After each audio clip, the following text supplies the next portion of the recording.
গুরুত্বপূর্ণ ব্যক্তিরা সংসদ সদস্যদের কথাগুলা যাদের নিজের কানে সরাসরি শোনা দরকার, বিশেষ করে মন্ত্রিপরিষদের সম্মানিত সদস্যবৃন্দ, অনেক সময় দেখি যে মন্ত্রণালয় সম্পর্কে কথা বলছে সেই মন্ত্রণালয়ের সংশ্লিষ্ট কেউ এখানে উপস্থিত নেই। তো এই যে অনুপস্থিতির একটা ব্যাপার, বিশেষ করে সিনিয়র লিডারদের, এইটা আমাদেরকে আহত করে। 2 নম্বর, সংসদ চলাকালীন সময় মাঝে মাঝে আমরা লক্ষ্য করি কোনো কোনো জায়গায় 4-5 জন মিলে আরেকটা মিটিংয়ের মতো চলতেছে।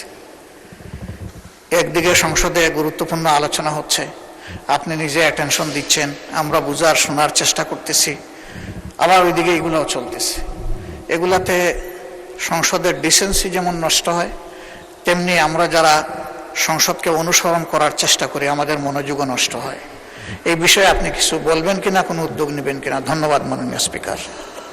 তার উত্থাপিত প্রথম প্রশ্নটি অত্যন্ত গুরুত্বপূর্ণ। বাজেট অধিবেশন চলছে, গুরুত্বপূর্ণ মন্ত্রী, বিশেষ করে যাদের সম্পর্কে এলাকার দাবি দাওয়া নিয়ে মাননীয় সদস্যগণ বক্তব্য রাখেন, যেমন হাসপাতালের কারণে, হাসপাতালের অব্যবস্থার কারণে স্বাস্থ্যমন্ত্রীকে তারা অনেক কিছু বলেন, আইন শৃঙ্খলা প্রশ্নে স্বরাষ্ট্রমন্ত্রীকেও কিছু বলেন, এবং এলজিআরডি মন্ত্রী অবশ্যই এখানে থাকেন, তার ব্যাপারে সবসময় তারা দেয়।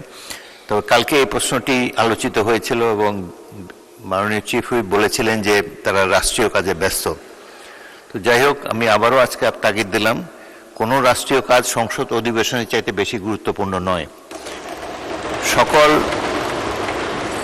রাষ্ট্রীয় কর্মকাণ্ডের মধ্যে সংসদ অধিবেশন সবচাইতে বেশি গুরুত্ব পায়, and it takes precedence over any other business of the state.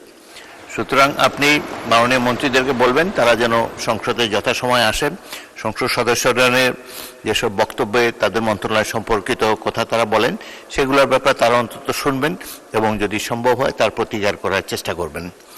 দ্বিতীয়ত, বিরোধী দলের নেতা যেটি বলেছেন, আমি মাঝে মাঝে দেখি সংসদের ছোট ছোট গ্রুপে কথাবার্তা চলে, ফ্লোর ক্রসিংও 2-1 বার দেখেছি, সেগুলো আমি সাথে সাথে পয়েন্ট আউট করেছি। আপনারা সংসদের মধ্যে গ্রুপ আলোচনা করার চেষ্টা করবেন না এবং যত সম্ভব নিজের আসনে বসে সংসদ কার্যক্রমে অংশগ্রহণ করার, অন্তত ভালোভাবে শোনার চেষ্টা করবেন। এটাই আমরা আশা করি। সংসদের শৃঙ্খলা বজায় রাখার ক্ষেত্রে আপনাদের সকলের সহযোগিতা কামনা করি।